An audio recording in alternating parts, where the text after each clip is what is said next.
raise more questions in your head than you ever even had before you started, and then proceeds to answer them, which is actually a very, very great talent. Mike Small may have a small in his name, but he is has a big intellect, a font of knowledge that he's very happy for us all to tap into. Ladies and gentlemen, our speaker for tonight, Mike Small. He wants paid now. Well, thank you very much for that introduction. It makes me think of, I don't know if many of you have read goodness me, there must be some reason for this. Many of you have read Garrison Keillor and Lake Wobegon. Lake Wobegon days, where all the men are strong, all the women are beautiful, and all the children are above average. And that's obviously our little group, isn't it? We're all above average. So, I'm an analyst, and so what happens is that whenever anything new comes out, all the customers come running to us saying, what does this mean? And blockchain seems to be a very hot topic at the moment. So let me ask some questions first of all. Who's heard of blockchain? Oh, so the publicity's got out. How many of you work in the financial industry? And that's probably part of the reason why it is. How many of you could explain what a blockchain is? One or two. Okay. So what I've tried to do here is to put together a presentation which gives you an understanding, I hope, of how it works. And, well, it's just technology. And we, in this group, are interested in risk. And this technology is good to mitigate or to help with certain risks, but it's just like any other technology. It brings with it some risks. And the challenge at the moment is to distinguish between the hype and the reality to find where the true value lies. So, a minute ago this was working. That's better, yeah, there we go. So, here's some of the things that are driving this particular technology. I think it was last September I put the radio on and found Robert Peston talking about digital currencies. There was an article in The Economist, would you believe, talking about blockchain. The government, George Osborne and others, stood up at one of these financial technology conferences and said they were going to invest £10 million in looking into this area. They actually then in November released a report which was called the Distributed Ledger Technology Beyond Blockchain, which talks about the application of this to public services. And what I think is the most telling thing is that in, I think it was February this year, IBM announced that they have set up a global practice for blockchain. They have blockchain on the cloud, they have a blockchain cloud, and they have contributed their components to the open source Hyperledger project. So people are getting really interested in this. So what is it all? Well, it's really all about trust. And we've been, in this industry, we've been working with trust throughout our working lives. But, you know, this is where it starts. Who knows what those are? Oh, medieval tally sticks. Medieval tally sticks, that's correct. And it's trust. You know how those work? Yes. Right? Okay, well, there are people shaking their heads. So if I was to say I'm going to lend you £5, how do you make sure that there's a record which can't be changed, that both you, the recipient of the £5, and me, the lender, can be sure will record our transaction.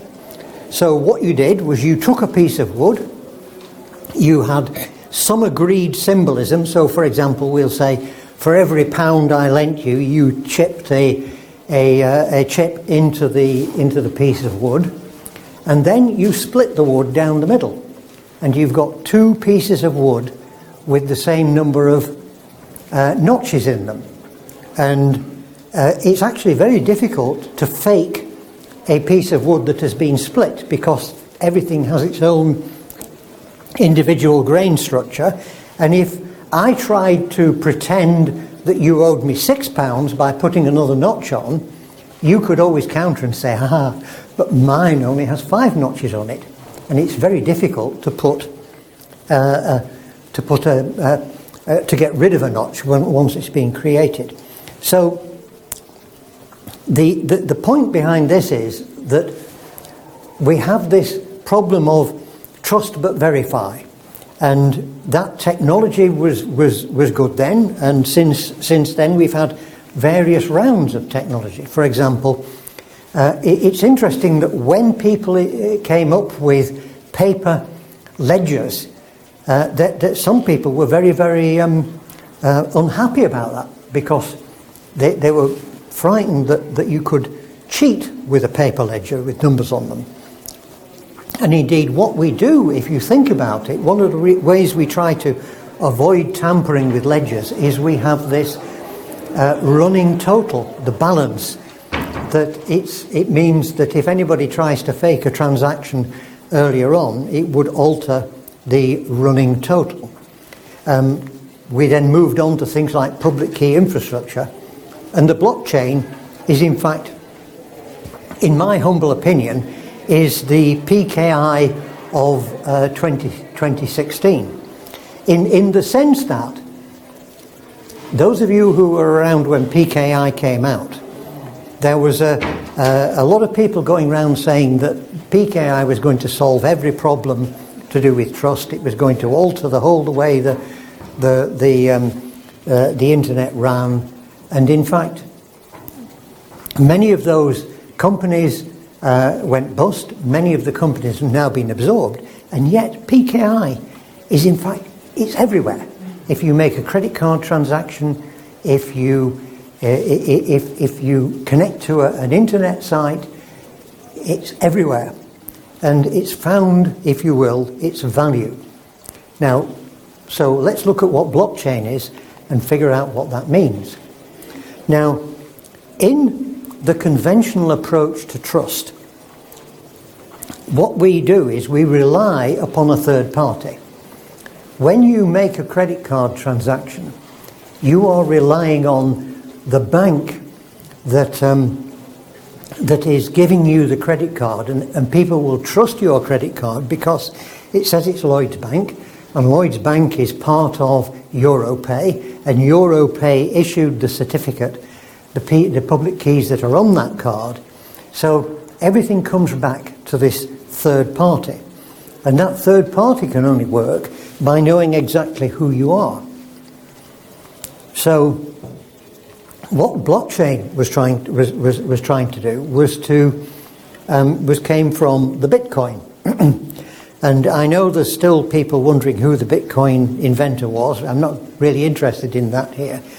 But what he was trying to invent was a peer-to-peer digital currency which was anonymous and which couldn't be defrauded. And so in order to do that, he had to solve 3 problems. And that's what blockchain does. First of all, it was, how do I verify, how do I create a tamper-proof log that when in fact a transaction occurs, that it isn't possible to subsequently for people to cheat. Then, how can I be sure that somebody can't spend the same Bitcoin twice, and do it all without any kind of trusted third party? And the way that he did that was this. that a Bitcoin is basically a piece of cryptographically signed data. It's no more and no less. And that's interesting because, well, certainly I think it was here that we had a presentation, and I met a man at that presentation who was selling physical Bitcoins. And that was an interesting thing to me. But there is a company in the Isle of Man that will give you a piece of metal that has the key signatures stamped on it. But in fact, a Bitcoin is nothing more than a piece of data. And many people have learned to their cost that it's just a piece of data, because once you've installed it on your laptop or whatever, if your disk crashes, if your laptop's stolen, if your better half throws it in the dustbin, your Bitcoin is gone and you can't get it back. So that then led to third parties that would hold your Bitcoins for you, called Bitcoin wallets, which means that it's no longer quite anonymous. However, so what you've got is a piece of data that says all of the history has been brought together in a hash. We all know what hash functions are. Hash functions are a way of, if you will, creating the equivalent of the running total for any kind of data in a way that it's very, very difficult to arrange. And this is signed by the previous owner. The previous owner signs that they gave it to the next person, and that kind of goes on. So as in fact you transfer money to someone, what happens is that you say, I'm giving you this little bit of a Bitcoin, so you create a transaction which you sign and you pass it on to that person. And if you were going to do that, in fact, actually it would create two transactions. One is to the person that you're giving it, and the second one would be to give to that person. And if you were going to do that, in fact, actually it would create two transactions.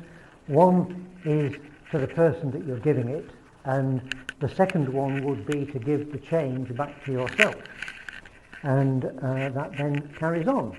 And so effectively, a Bitcoin has a life that sort of continues in this signed log. So that is a verifiable, tamper-proof log of transactions. And that's kind of one of the things that has come out of Bitcoin. And none of that depends upon anything that wasn't known 20 years ago, or 30 years ago even. So those two things are probably known to everybody in this room. The bit that is different is how do you do away with this trusted third party?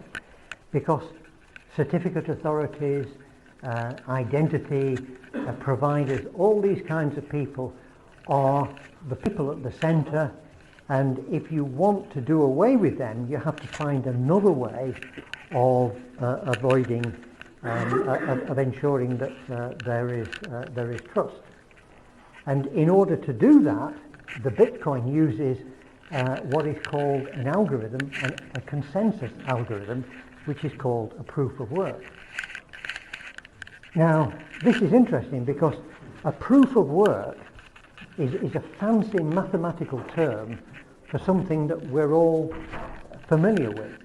It is like this. It is something that is very difficult to do if you're trying to cheat, but it's very easy to check. So you've all used a proof of work, and you didn't realise it's called CAPTCHA. CAPTCHA. You know, you go onto a website and it says, prove to me that you're not a robot. And it gives you some garbled pictures of numbers and letters. And to a person, it's relatively easy to decode that. To a machine, it's almost impossible. Now, once you've put the answer in, it's very, very easy to check. So it's very hard for a machine to replicate you, but it's very easy for it to check. So the way that this works, and there are lots and lots of different mathematical algorithms that can do it, but the way that Bitcoin does it is like this. What they do is they aggregate all of the transactions into blocks, and once they've got a block together, they then publish this block. And all of the computers that are involved in this peer-to-peer network can declare themselves to be what are called miners, and they then immediately start to solve a puzzle. And the first miner to create a solution to that puzzle, which everybody else agrees with, wins a prize. And the puzzle is this. Now, what they're going to do is they are going to take the block and they are going to create this thing called a nonce. A nonce is a mathematical term for a number used once. It's a random number. And that random number has to create a hash value for all of the data that's been aggregated, which includes all of the data that ever went up to date, which has a certain characteristic. Now, if you know about how hash algorithms work, if you have a hash algorithm will give you like a 256-bit pattern for whatever the pattern of data that you feed to it is. Typically, a hash algorithm, if you make the slightest change to that, like change 1 bit, there is an enormous and unpredictable change in the 256-bit pattern. So it isn't something that you can easily write a convergent algorithm to find a solution. And what you are actually trying to do is you are trying to find a nonce which, when you add it to that block, will create a hash value which currently has 67 leading zeros.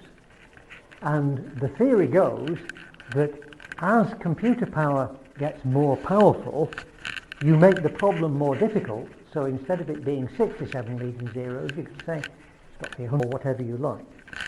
Now, so in a nutshell, I have described to you what a blockchain is. A blockchain is a tamper-proof, verifiable log which uses basically public-private key and a proof of work. Now, there is one third thing which is used within it but isn't absolutely necessary to understand, and it's called Merkle Trees. Now, Merkle Trees were invented, would you believe, by the US Air Force in the 1970s as a way of creating a signature for a block of messages. And so, because you can imagine that a blockchain gets very big, what a Merkle tree allows you to do is to bring together lots and lots of chains of data and to create a single value that you have to test, which proves whether or not all of these different chains have been tampered with. Now, so that's basically a blockchain which depends upon these three things: public-private keys, Merkle trees, and proof of work. Now, proof of work isn't the only algorithm for doing this, and in fact, I'm going to talk later on about it. But the problem, again, for those of you that like history, is also called Byzantine agreement. There is another approach, and the Byzantine agreement refers to a problem that was set, a theoretical problem that was set thousands of years ago, which was, imagine that you have two generals on the same side who have their armies separated by a valley which contains the enemy. And the problem they want to do is they want to coordinate an attack on the enemy, but they're sure that if they send any messengers through the valley, that there's a good chance that those messengers will either be killed or the messages will be corrupted. So how many messengers do you actually have to send in order to be able to agree on when to attack? And this is another mathematical problem and there is another way of solving it. But for the blockchain as known, in fact, the proof of work is what is the common way of doing it. Now, the basis behind this says that it assumes that it is more profitable to actually be a miner than it is to be a cheater. And it is certainly true at the moment that it's far more difficult to try and have to rework the whole of the blockchain to cheat than it is to solve that problem. However, it also depends on the assumption that nobody can get enough CPU power to cheat and then, if you will, to agree with yourself. So if you could take over all of the miners, then you could cheat and pretend that you hadn't cheated because you'd agree with them. And in fact, it nearly happened because there are groups of miners that had got to the point where I think they had 49% of the computer power for Bitcoin. And what happened was they had to have a meeting, and kind of they came out and they then convinced the assembled press that they were not going to cheat. Which is interesting because the whole idea of this was to do away with trust, and yet that very nature of the way that dialogue went, and so in a sense there is a kind of trust at the back of this, which people are trusting that it really works. So the government report said, let's look beyond Bitcoin, and what people are now getting excited about is this thing called distributed ledgers. And the idea of this is that the main benefits of blockchain are that there is no need for a third party. It's basically trustless, that it is tamper-proof, that in fact the blockchain includes a record of time, so you know the chronological sequence of events, that you can audit it, because you can go back and you can follow the trail of the public-private keys, and you can actually be sure of the provenance of each of the transactions. Now, if you can actually create a shared ledger like that, then in fact actually it could make a lot of the processing of transactions cheaper. It makes possible things that previously were not practical. And that's where people see the benefit. So this notion of distributed ledgers started off with the blockchain. And the blockchain says, well, we have what's called a public distributed ledger, where there are multiple copies of that ledger, and anyone can write to them, and anyone can read them. And that's different from the sort of the traditional ledger, which is the leather-bound book on the Victorian desk next to the quill pen and the indelible ink. Now, so people then looked at that idea and said those are two extremes. In fact, actually, you can have lots of variants of this. So you can have a shared ledger which is private. So you could have groups of people that can write to that you trust, and that would solve the problem of the computational difficulty of trying to solve that algorithmic problem. Or you can have a community ledger, and a typical community ledger might be the kind of thing that you see that works in Europay. That Europay is a consortium of banks that process all the Visa credit card type of things. They all trust each other, and they have their own personal certificate processing system. So that's kind of a shared in a community, or you can have a public ledger. And depending upon which one of these you go for, you are using some of the ideas and depending more or less on algorithms and on your trust in people or groups of people. So a lot of the reports that people are talking about concern the use of those things, and I'm going to give you some examples of these. Now, who takes the Financial Times? Anyone takes the Financial Times? Right, wonderful. Today's Tuesday? Is it Tuesday? Tomorrow morning, when you get the Financial Times, look for that advert. Did anybody seen that advert? You've seen it, right. Now, isn't that interesting? What is this?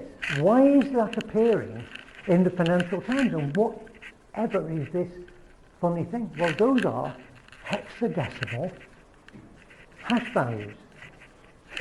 Do you believe that there is a company that runs what could be described as a blockchain, but it isn't a full blockchain, it doesn't have a proof of work, and it publishes this hash in the Financial Times? So what do they do?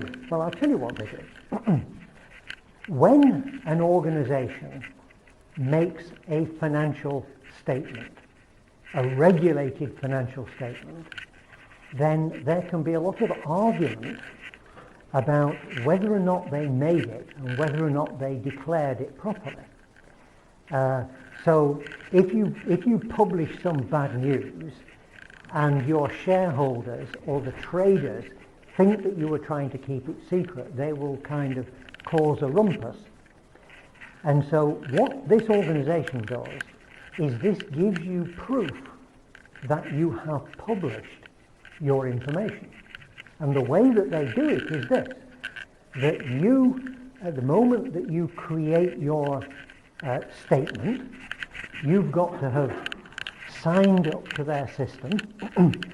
You've got to be, you paid them your fees, presumably. And what you do is you take effectively a hash value, you take a signature of your document, and you send it to them. And that signature is given a timestamp, and you get back a token which says, we've now received this, and your tokenized signature goes onto this tamper-proof log. Now, what this means is that if somebody doubts when you actually published the document, what you do is you say to them, here's my document as it was published, and go to Codel. And so you effectively do the same process.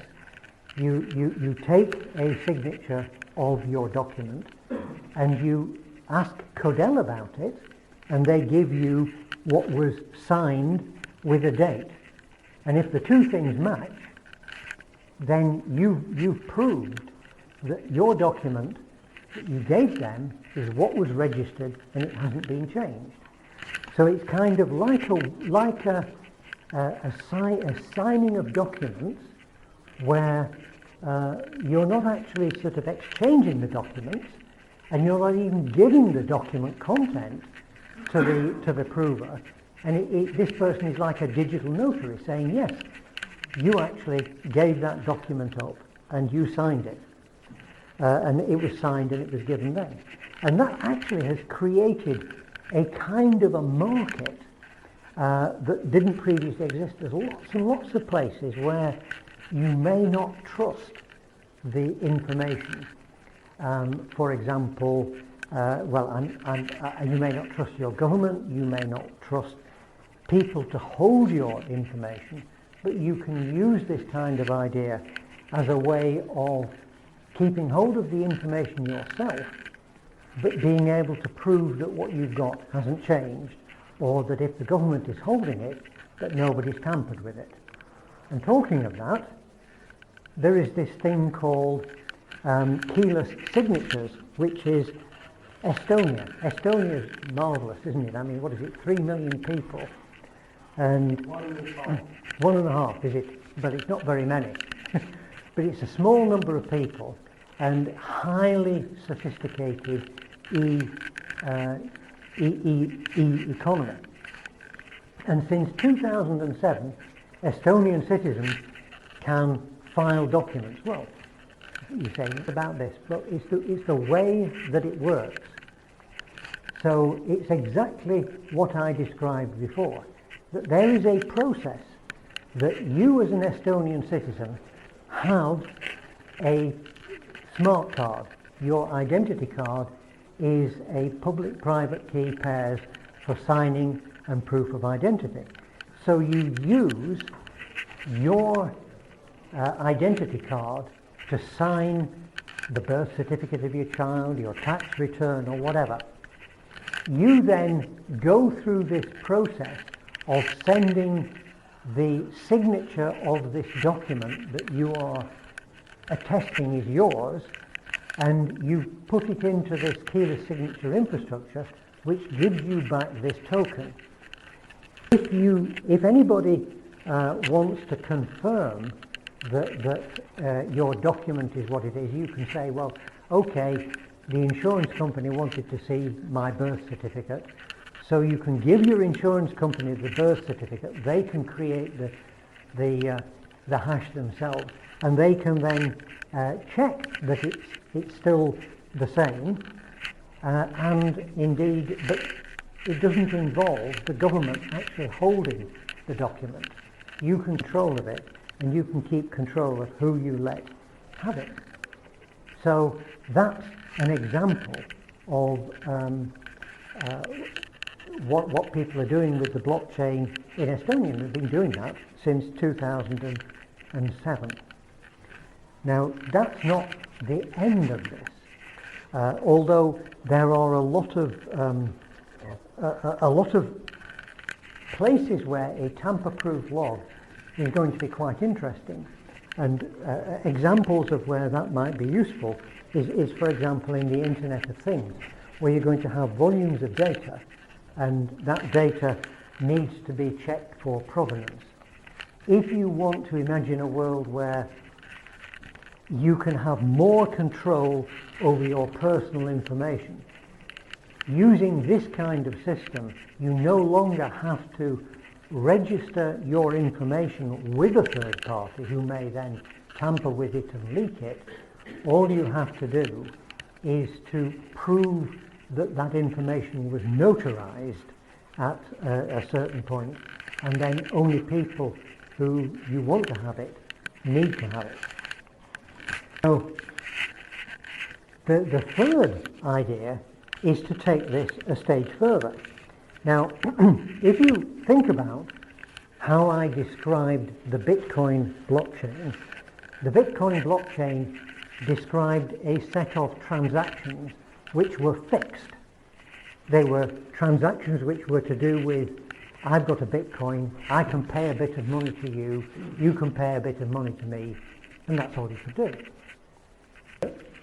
So another group of guys came along, and these guys were running something called the Etherium Project. And the Ethereum Project had these sort of much grandiose, more grandiose ideas, which was, well, why can't we make the transaction anything that you can program? So they came up with the notion of smart contracts. And smart contracts basically say, instead of there being a fixed transaction, you can actually have any program that you can write which describes an agreement between yourself and someone else. So, for example, you can say, as we went back to this tally rod, we can say, well, the contract is, I'm going to lend you £10,000, and you have to pay this back £1,000 a year. And so the program that's associated with this will say that it actually manages the transactions, and it describes what happens if you fail, and it describes what happens at the end. So if you have that, then suddenly you don't need a lawyer anymore to work out what your agreement is. You need a programmer. And this is going to be an interesting thing. But those transactions, there already are people doing this. I went down to a nursery, one of these accelerator projects that's funded by the finance industry, and had people there that were creating digital passports for diamonds. Now, that's an interesting thing. So the reasoning behind it goes like this, that you've heard of this problem with blood diamonds, and that people are mining diamonds where they shouldn't do. They're paying criminals to give them to you. So they've got a passport for diamonds, but it's very hard. And the anecdotal story goes about the person who decided to hedge his funds when he saw the crash coming. So he bought a diamond. And after he'd had this diamond for a year, he took it down to Hatton Garden and said, "What's it worth?" And when they valued it, it was worth half of what he'd paid for it. So he couldn't understand this anyway. He kept it for another year, took it back, and the same thing happened. And at that point, he discovered that every time he gave it to the guy to value it, the guy switched it. Because a diamond's a diamond. I mean, if you're a diamond expert, you can tell. And this is the problem.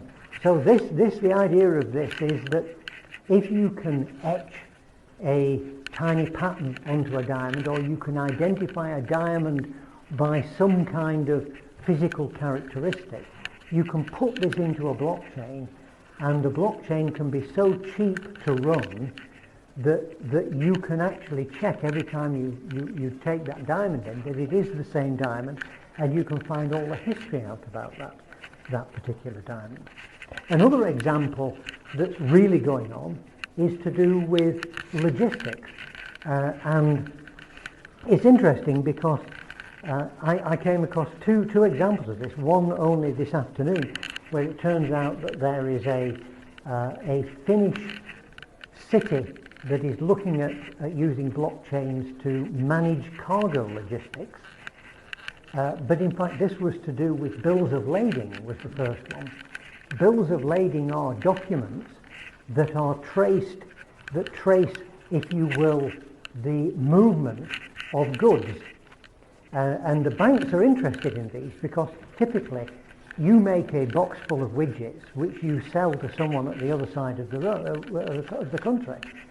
And you don't want to have to argue with, the Chinese authorities about giving the money. So you get a bank to give you the money with some kind of discount the moment that it leaves your premises. So the banks are interested in what happens to your box of widgets. And typically at the moment, DHL make a packet out of it because it leaves your premises and there's some paper that's been stamped, and DHL carry that paper to the next place where it's stamped and so forth. Well, again, this is a high volume, it got to be quick, low cost processing, and you could use a blockchain to do that. And the financial technology, technology people are saying here are the places where you could use these kinds of smart contracts to make things much faster in the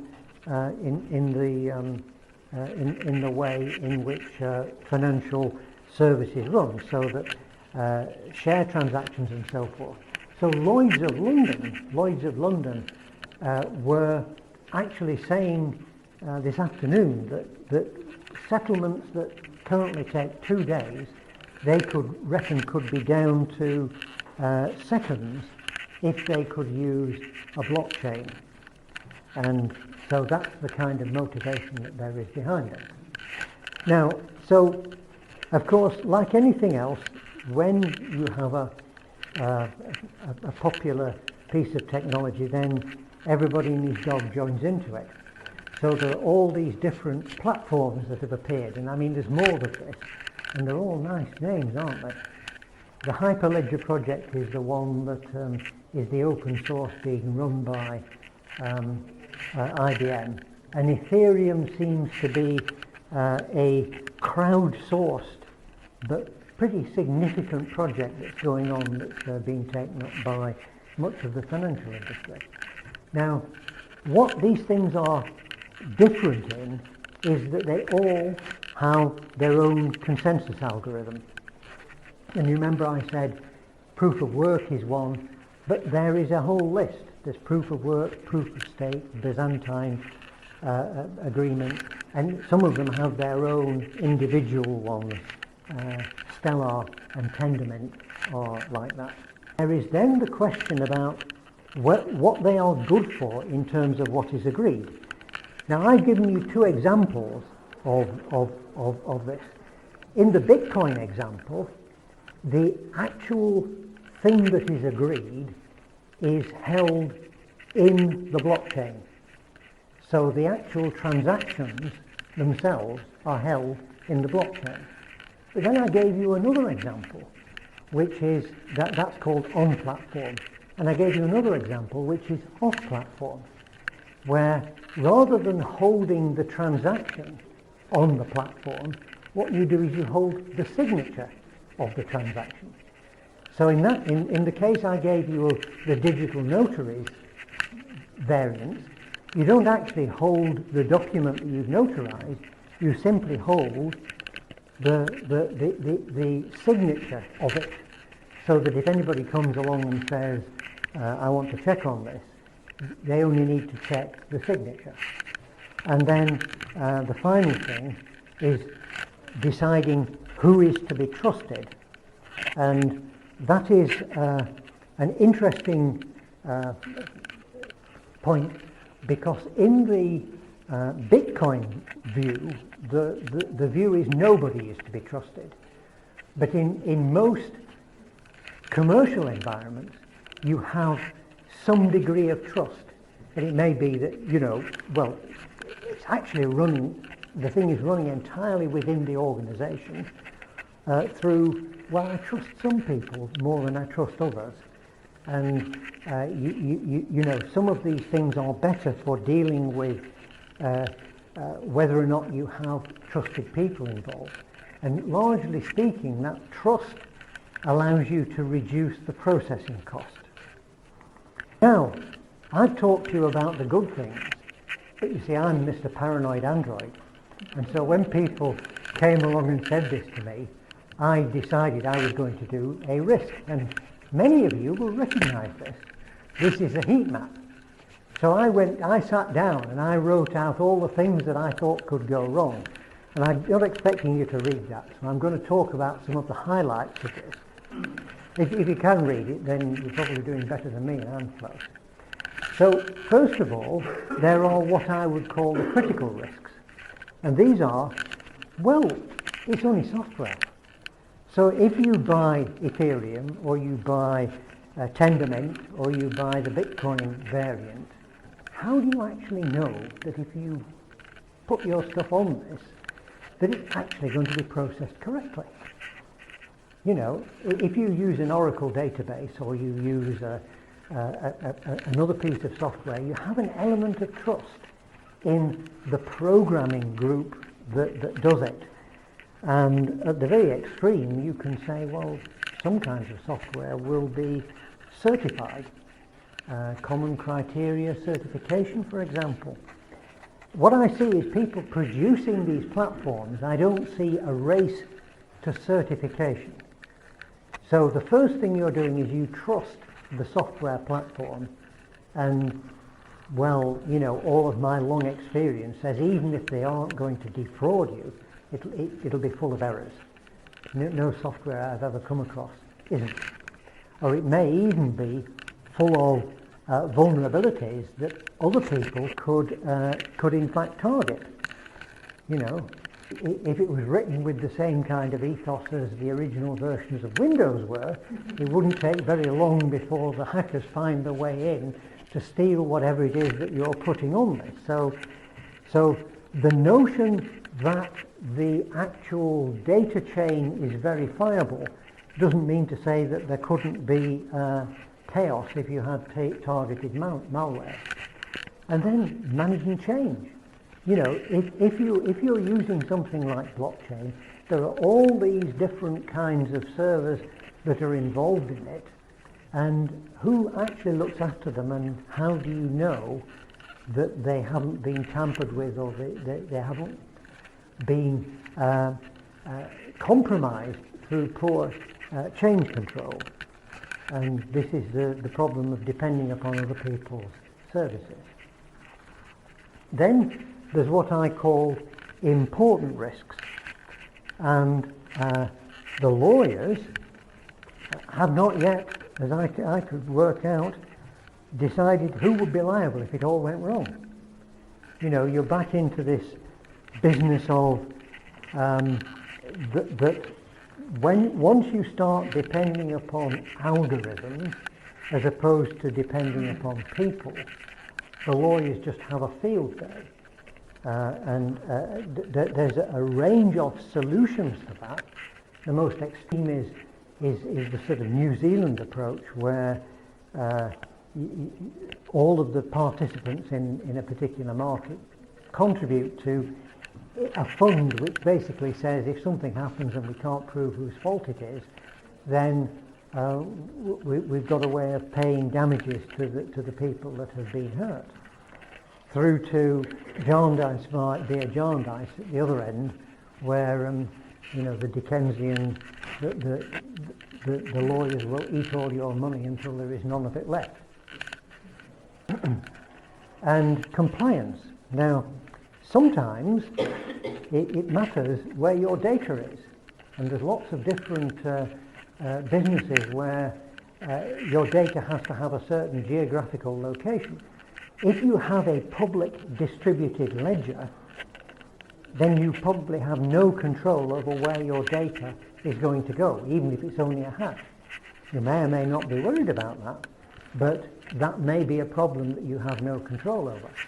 Equally, there may be some compliance rules that become irrelevant because of the use of blockchain, but you can't actually comply because you can no longer follow the process that required you to comply, and so you may actually need to change the law. Now, the interesting thing, if you remember, I told you the story about Estonia, and why does that work in Estonia? And one of the reasons why it works so well in Estonia is the Estonians changed the law, which basically said, if you sign a document using your identity card and the public keys on it, then that is a signature, and there's no argument. You don't have to prove, as you might have to prove in the UK law, that the signature had not been revoked, that at the time the signature was made, that the certificate authority was in fact running the service correctly, that you had done due diligence over the processes and procedures that the certificate authority was using, and that these were reasonable and appropriate at the time, and so on and so on and so forth. So compliance is an area. And finally, there's the question of scalability. Now, let me just give you an idea of the cost of the proof of work algorithm. Currently, the Bitcoin system worldwide consumes what is generally reckoned to be a gigawatt of power. That is a gigawatt all the time. And with that gigawatt of power, it manages to achieve the staggering throughput of 7 transactions per second. 7 transactions per second. Compare that with the Visa MasterCard, which is tested to 50,000 transactions per second. And so there are some serious questions to do with the scalability of that, which is one of the reasons why people start looking at these distributed ledgers that are community ledgers and privately shared ledgers, because if you can find a way of doing away with this proof of work, then you can improve things. The things that I think need consideration, and the first thing is that although the blockchain uses public-private keys, it doesn't inherently say that there has to be any proof of ownership of those keys. It simply uses them as, you know, if you have the key, you have the key kind of thing. So there is no inherent determination of the identity of the participants. Now, clearly you can do that, and indeed, if you read things, there is some very interesting work that's going on around the use of blockchains for that, called consistency as opposed to correctness. But you don't have a proof of identity. Verification latency. Now that's another interesting point. That, remember what I said, that what happens is the miners compete to come up with a solution. And so a miner says, I've got a solution, here it is. So how long do you have to wait before everybody has agreed that that is the good solution? And that is reckoned to be up to an hour. So if you've made your transaction, one of the 7 a second that are processed at this enormous cost, but you don't know for an hour whether or not the whole thing has been agreed. So that is not kind of in the timescales that these traders generally work to. You know, this is being sold to the industry that drilled a hole through a mountain in order to save a few microseconds on transactions between different exchanges, and well, in fact, it could take an hour before everybody agrees. And then, well, the whole thing depends, because you're going to run this for a long time, it depends on the cryptographic techniques and the computer power that we have at the moment. And if in fact we had some kind of big improvement in computer power or decryption technology, it could be that that would all be made to nothing, and well, you can't easily retrofit another kind of crypto onto the existing blockchains. So those are some of the things that we need to concern ourselves with. And so I'm going to finish, I think, with a view of what the consequences might be to society if we were to actually move forward with this particular blockchain, especially around the notion of the new data protection regulation, the general data protection regulation, and the right to be forgotten. So imagine that all of your information was being collected by Google and was being put in a blockchain which was irrefutable evidence that could be used to convict you and do away with the lawyers. Well, some people might be very happy if we did away with the lawyers, but on the other hand, would you be happy that the information that Google held not only was about you, but was irrefutable, and everything that you had done is put on this and could be used in evidence against you, and it was forensically acceptable, so that we could even go to the stage of saying, well, we don't need the judges anymore, we'll just leave that to Google. So in summary, you know, we've got a lot of interesting opportunities. This is a PKI revolution waiting to find the value. Some of those things could give us great potential benefits, but there are also a lot of risks that nobody seems to be talking about, and we're actually trying to find what it's going to be useful for.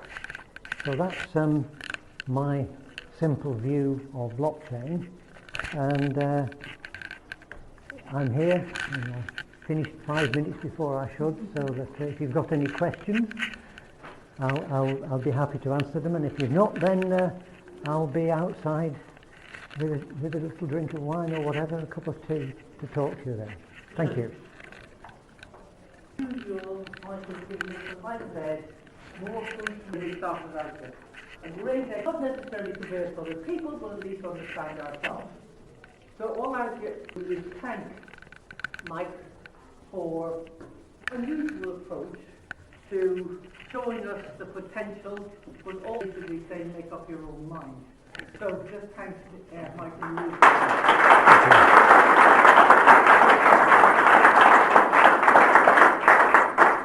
Thank you very much. Yes, there's a question. I'm intrigued to say there's mainly on the blockchain. Yes, I absolutely agree with you, and I think this is the point I've been trying to put across. There was we had a very interesting psychologist giving a talk at our conference in Munich a couple of weeks back on trust, and the idea, and he was basically saying more or less what you were saying, but in more psychological terms, that everything we do is dependent upon trust. You know, we trust that as we walk down the street that the world isn't going to sort of disappear from under our feet and so forth. And so the notion that you can sort of just wipe trust away is kind of fallacious, and it's more to do with sort of balancing what you believe. And perhaps there are some people who would rather trust an algorithm than they would trust a person. I don't know. There's someone at the back is putting their hands up, so I don't know if you could take Sorry, it. I just wanted to come back on Yeah, yeah. This is about transactional cost, a trusted environment. It will cost money. And the development algorithms open. Yes, I think that's kind of a good explanation that what a lot of the potential uses that are being described around this are a balance of trust, cost, liability. That if you said, well, I mean, if you look at Identris, now, you know, I was around when Identris was being formed, and Identris was, it sort of worked because you were doing very high value interbank transactions, and that made it worthwhile to pay a lot of money to set up a very expensive infrastructure in order to secure it. Now, the level of infrastructure and the way it works to secure credit. Now, the level of infrastructure and the way it works to secure credit card transactions is not necessarily the same. And at the other extreme, you have the London Underground, where the thing that they did to allow you to take the contactless cards is they basically did a deal with the credit card people to say, well, actually the maximum transaction is always going to be £8 or something like that. So probably some of them will go wrong, but it isn't worth putting any more money and infrastructure in because the risk is so low. Now, if you can reduce the cost of transactions, then you can open new markets up. And in a way, what I think is happening is that the banks and the embedded financial institutions are frightened to death as a result of seeing what's happening with PayPal and e-wallets and Apple Pay and so forth, and thinking, well, you know, if someone did that to, say, share transaction, that they could make it really, really cheap to do share transaction, then all our cheese will be stolen, and we've got to be the disruptor, not the disrupted, in that respect. But I'm not sure that that's fully answered your question. Yes, so there's a question from the centre there behind you. Yeah. Thanks, Tom, for an informative talk. My question is really simple. What do you think, in your own opinion, would be the best industry sectors or applications that would benefit most from blockchain? Well, there's what do I know? Is the simple answer. What I can say is where people are saying that there are potentials for this is where there is voluminous data which currently is not very well secured, or its provenance is not particularly well managed. But the value of it at an individual level doesn't warrant a high level of cost associated with it, and that's why the Internet of Things and industrial control and those kinds of areas are being seen as being important potential opportunities to use it. Okay. can imagine it will work in kind of a lot of government things, like DVLC or land registry, home office, a lot of things. Yes, so you're suggesting land registry. Well, it's interesting. The Economist article starts off with an example of a developing country where there is not a very good land registry, and it turned out that somebody who owned property had their land taken by a big developer, and they had great difficulty in proving that they had ownership of the land, because if you don't have a good registry, and a lot of the registries in the developing countries are not very well automated, and they're very expensive in terms of people, and they're not very accurate. So potentially you could do something for the ownership of land or anything in a much stronger way. Yeah. So certainly the government report, which is worth reading, identifies quite a few places where potentially the blockchain could be used for public service type things. And certainly the example in Estonia shows how it is being widely used as associated with a widely distributed and accepted PKI type card. Okay, well, if you've all... Sorry, yes. You're still... mulling.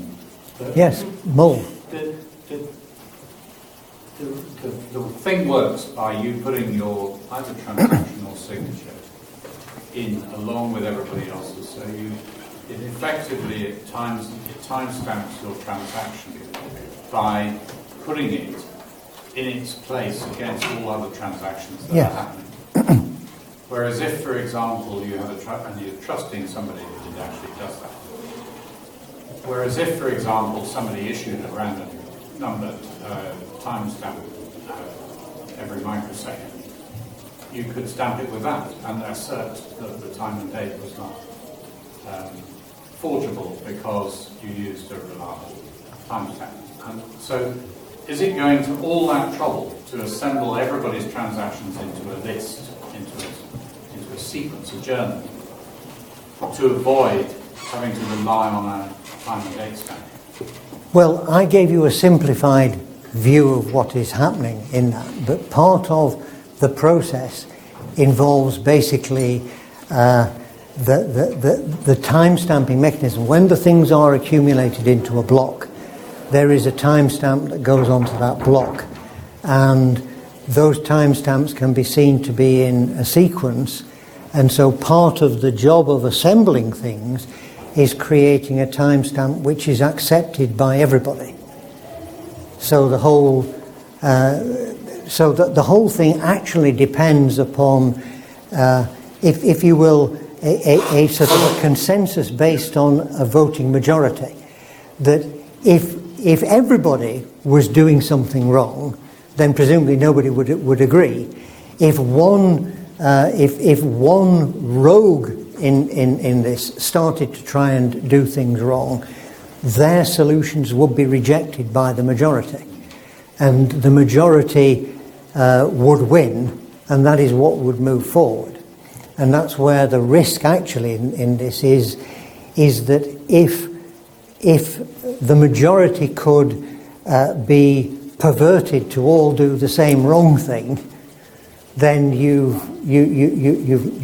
lost the basic idea. Can I, excuse me? Yeah. It's past our time. If you want to have continued discussion with Mike, he will be around for a little while, but there's a lot of people who need to get off. So thank you very much, and as I said, Mike will be around for quite a while afterwards if you want to have continued discussion. Yes, I'm going to do it here. Thank you.